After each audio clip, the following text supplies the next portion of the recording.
Hi all, let's proceed with our next video, that is jagged array. So jagged array is also a multi-dimensional array where each row can have different number of columns.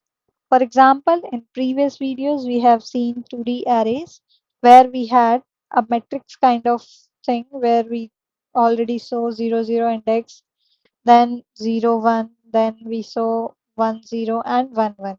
This is in the case if you have same number of rows and same number of columns. But jagged array is not this case. What if you have different number of rows and different number of columns? That is a jagged array. Row can have different sizes. Normal 2D array looks like this, which we have seen. It will have some values, same values for row and same number of columns, and the index values look like this. Now, jagged array example will be in first row you have three values. In second row, you have two values. In third row, you have four values. So here, rows in total rows, first row will be like this: one, two, three. Second one will be like this: four and five. And third one will look like this: six, seven, eight, and nine. This is called jagged array, right? Here, row 1 has 3 elements, row 2 has 2 elements, and row 3 has 4 elements, right? They are of different size. This is called jagged array. I don't think you will deal with jagged arrays mostly. You will deal with either one dimensional or two dimensional. Two dimensional in which you will be having same rows and same columns. So how will be the memory representation of jagged array? We have already seen row 0, 1, 2. It will be like 1, 2, 3, 4, 5, and 6, 7, 8, 9. Each row stores a separate array. Okay, so the program of jagged array is like this. We have this 2D array and then we are printing. Let's see this in VS Code. That way you can better relate to jagged arrays, because I have not shown you the example of multidimensional also.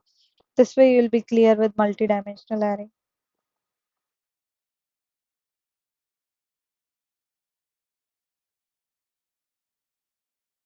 We'll create a class called jagged array, then public class jagged array. We'll create public static void main string arguments will pass. Then inside this we'll have one two-dimensional array, right? Jagged array. For example, here let's say we have number of rows 3 but column values, or let's not decide any size right now. Okay, we'll just or we can directly initialize it the way we already saw that we can directly initialize. For that we'll just take curly braces here, and in each of the curly braces we'll write values like this way, right? Now this is our jagged array. Now we'll see, let's not use this as our term, jagged arr. Let's keep it as jagged arr. Now how we will traverse these values? We'll use for loop for int I equals to 0 till jagged array dot length, and for j we'll run another loop and then we'll print the value of aij. I want you to see the output of this, and then you will better able to understand what is this for loop printing. This I already told you, for loop inside for loop, how we are using, how we are giving I and how we are using j. This is just to print a new line. See how it is printing our array values. What we have done here is, now I'll go to the PPT and show you. This is the same example which we have in our PPT. So in this PPT you can see for int I equals to 0. Here first we have taken for rows. I is for example rows, and j is for columns. So row 0 until the end of length of row means it will run from row 1, row 2, row 0, 1, 2. These three rows, right? We have this is one row, this is second row, this is third row, right? Then for each row, it will first see column 0. This is the column 0, right? Then for first row, column 0, it will print value 1. Then for first row, it will go till end of the column, right? So it will print 1, 2, 3. Then it will print a new line and then it will start printing for values of row 1. Then it will print new line. Then it will print the values of next row. That will be 6, 7, 8, 9. So this will be the output, right? So this is the only thing about jagged array. Now anonymous arrays. Anonymous arrays, an array without reference variable. So if we directly write new in this and we are not creating any reference variable, this is mainly we used for temporary use and for method arguments only, right? For example, if we create a test class and we have a show method in which we have a array of integer type, and using for each loop we are printing the values of that array. And in the main method we have directly created this and we are using this. This is just for temporary usage we can do. I can show you, this is the anonymous array. I can show you the example of this anonymous array in VS Code. Let's see.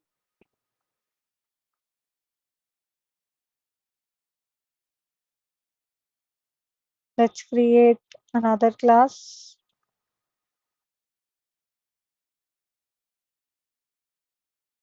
anonymous array.java. Here it will be public class. Oh, here we have misspelled it. Java and here what we have done is we are just in main method we are just calling a print array, and inside this we have just created an array using new int this, and we have not used any reference variable, right? And what is our print array doing? It is just printing the values, right? If I run this program, you'll see the result.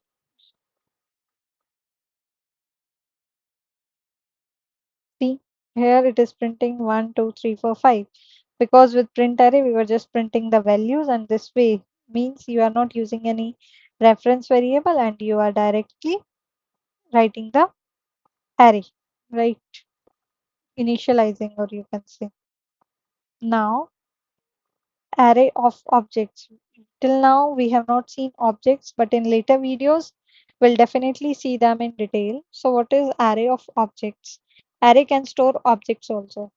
I know you must be having some basic understanding of object. If not, then also it is fine because we'll see in next later videos. For example, here we have a student, students, and new student. Here, array stores students object, right? For example, we have a class student in which we have a variable of string data type name, and in main method, in main class inside, this is the main class which contains our main method in which we have created this object. Object is created from a class. This S1 is an object which we have created from a class called student, and here we are writing the name as Jyoti, and here another object we are creating S2 and giving name as Rahul. And then in this student array, you are storing the value of these objects S1 and S2. And then using for each loop, you are printing the values, right? So what it will give? It will give the values, whatever you had, you wanted to be printed, because it will go to S1 then S2. I'll show you this array of object in uh, editor, then you will be better able to understand.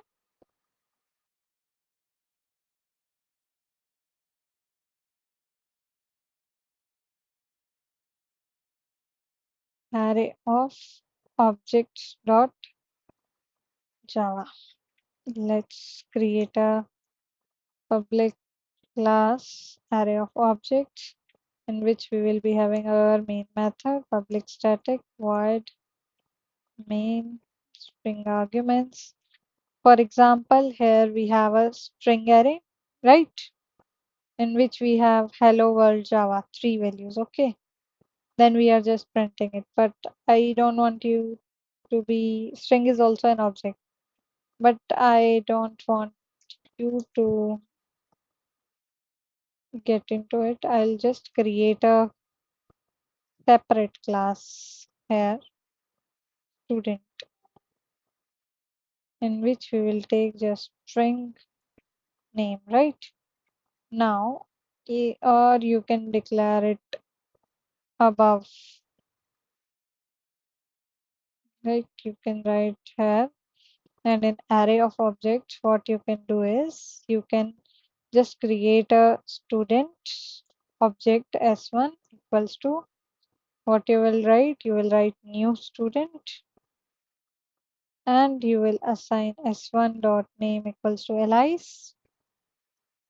Then what you can create second student name Bob, and then what you can do is you can create an array of type student type of array in which you can give it any name, and you will store the objects s1 comma s2 that you have created, right? So after this, what you will be doing, you will just print, let's print using for each loop. Okay, that will be easy. So for what you will write student s in array, we are just printing the names, right? So if I'll run this program, I guess one bracket is missing here. Hmm. Now if I run this program, you will see Alice and Bob will get printed in the output.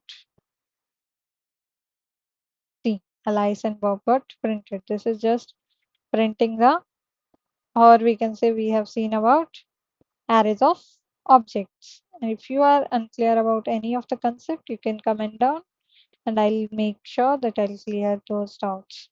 Now passing array to method. Array can be passed as method arguments also.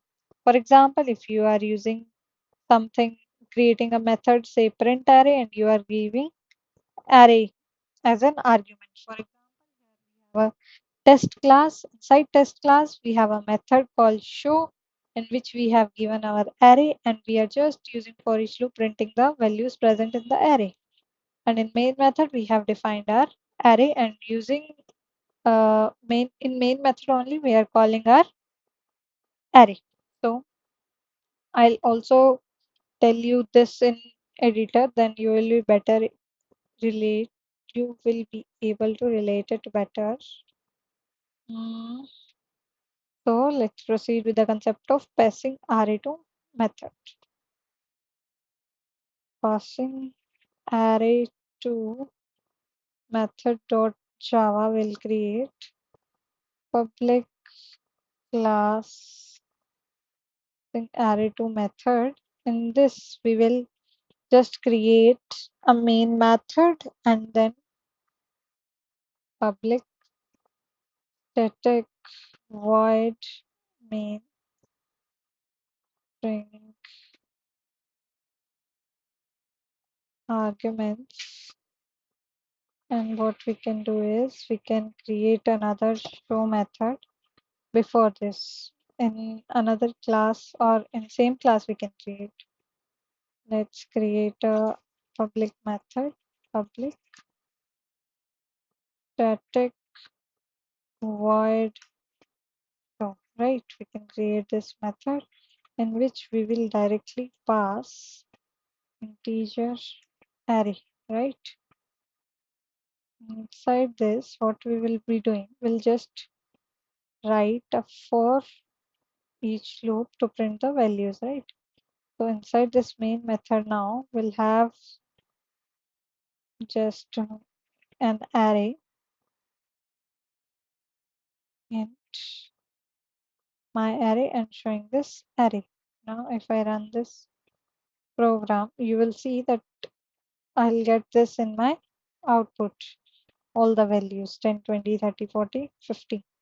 So what we have done here, we have this show method in which we are just using for each loop to print the values, and we have main method in which we have created our array, and in this method we are directly passing our array so that we can get our values, right? So let's proceed with PPT again. So now next topic is returning array from a method. Method can return arrays also. For example, here we have created a test class. In this we have a get array in which we are returning an array. And in main method, we are calling this method get array and then we are printing the values. I think now you are clear with this example. By seeing this, you are able to understand what is happening here. Now next concept is command line arguments that we are sending in the main method that is being used by JVM. JVM is able to run the code by looking at this method, main method only. It gets the idea from where it has to start the execution. So inside this main method, what we are sending here, string arguments, this in main method is also an array, which we are sending as a command line arguments, right? Here you can see that. And here arguments is an array only, which stores command line input. Now array class in Java. So we have a package java.util.arrays which stores our array classes, right? And it is used for sorting, searching, copying, and comparing arrays. Sorting array, how? If you will directly use arrays.sort method, it will sort your array values, right? We'll just create an array and we'll try to sort the values of an array. I'll just proceed with VS Code. Yeah, array sorting dot java. So public class array sorting. Let's have a main method public static void main. We don't want to use bubble sort. We will directly be using arrays dot sort, right? And it will print us the sorted array. Now I'll just run this program.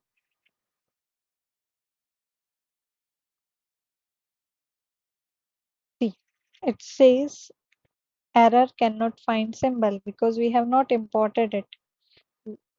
We already know in which package it was there. Import. We need to import that package java.utils.array. Now you will see if I run this program, it will work fine because we are using this arrays. So we need to import this Java package java.util.arrays to make it working. See, now sorted array will be 1, 2, 3, 5, 8. It has sorted our array with this one line of code. It has given us the sorted array, right? Now, similarly, what we can do is we can copy array. We can make the copy of array. What we have to do?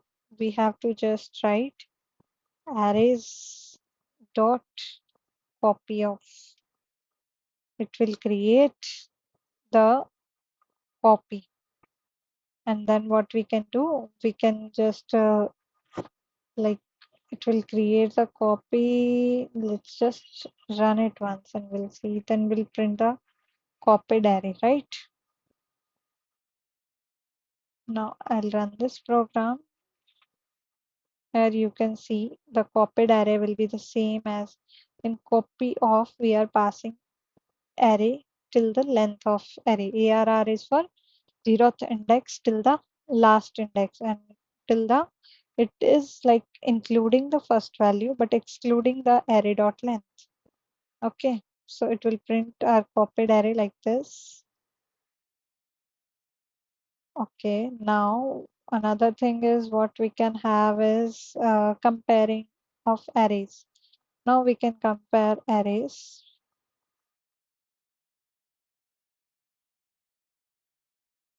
Arrays dot equals. Here we will compare our first array with the array copy, right? It should return true or false.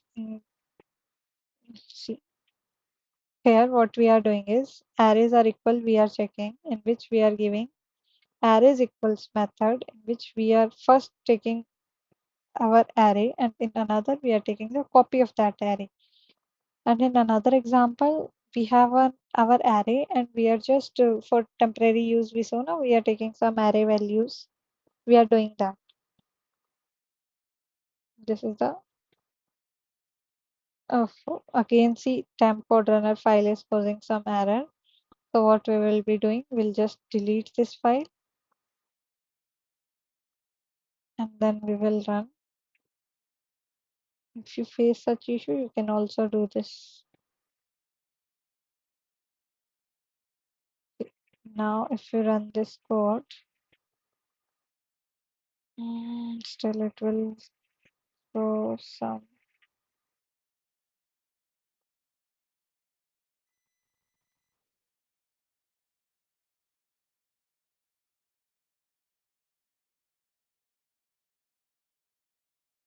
Mm, I hope you understand. This is some ID issue I am facing. I'll just proceed with PPT for now. So if you see, we have seen sorting of array, that arrays.sort is used to sort the array. Here we have arrays.sort, but we remember to import this package, otherwise you will face compilation problems. Then is copying arrays. We can copy an array using arrays.copyof, but we need to import Java package java.util.arrays, right? Make sure to import this.